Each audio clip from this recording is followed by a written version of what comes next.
lang. Kamusta naman pag pang-apat na lalaki? Sama. Sorry.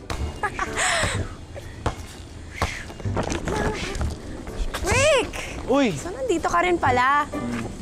Are you stalking me? I mean, us? Hindi. May usapan kasi kami ni Chris na dito kami maglalaro. Yun. Oh, di kaya niinggit ka or nagsiselos kasi may kasama na ako iba? Kasi hanggang ngayon, ang relationship status mo sa Facebook, single pa rin. I'm single, but I'm happy. In fact, masayang-masaya nga ako eh. Dahil may free time na ako makapag-basketball kaysa ihatid ka sa dance lessons mo. Pre, more power sa inyo ah. Huwag mo siyang lolokohin. Dahil di marunong manloko yan si Heidi. Ingat. Ingat ah.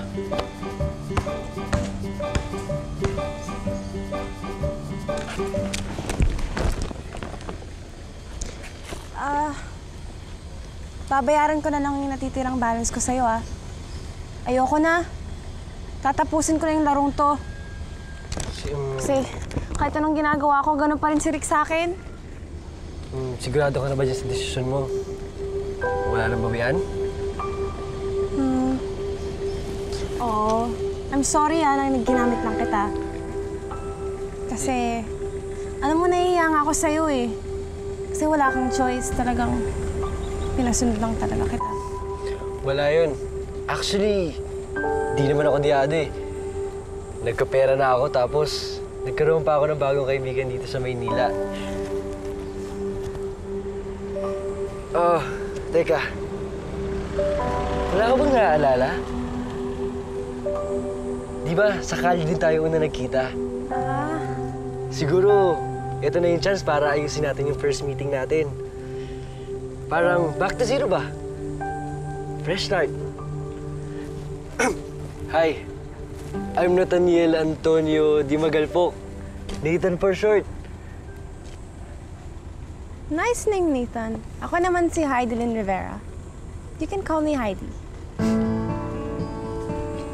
Ayos, di ba? Ang sarap ng pakiramdam kapag nagpapakatotoo ka sa sarili mo.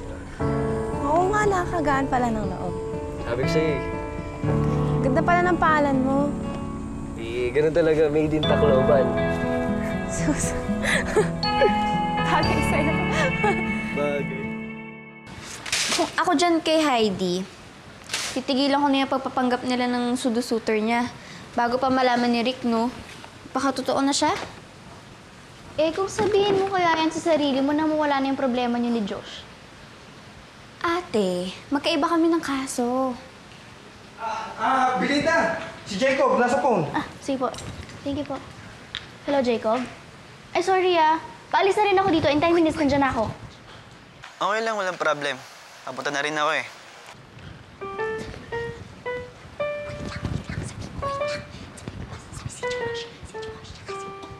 Hello, Belinda. Nandiyan pa ba? Jacob, wait lang Ilalong mo sa kanya yung kay Josh tsaka kay Angel. Okay. Jacob, kumusta na nga pala kayo ni Josh? Kasi parang hindi ko na kayo masyado nakikitang magkasama lagi eh. Nagkikita pa ba sila ni Angel? Siguro. Ba't ko nga pala siya bilang tanong? Wala lang. Naisip ko lang. Naalala ko lang. Bella, saglit lang May incoming call eh. Sure, sige. Pare, si Rick to. Nakakatawa lang kasi kanina. Pero mo nakita ko si Heidi pati si Aris. Akala nila maisahan na nila ako. Di nila alam, bistado na sila. Nako, kapag nalaman ni Heidi na kinugod time mo siya at alam na sikreto ni Aris, no, malaking gulo yan, bro. Hello, Rick. Nandiyan ka ba? Jacob, si Belinda to. Kamali ka kasi ng pindot naging three-way yung call. Kaya narinig ko lahat ng pinag-usapan niyo ni Rick. Ha? Tay, Belinda.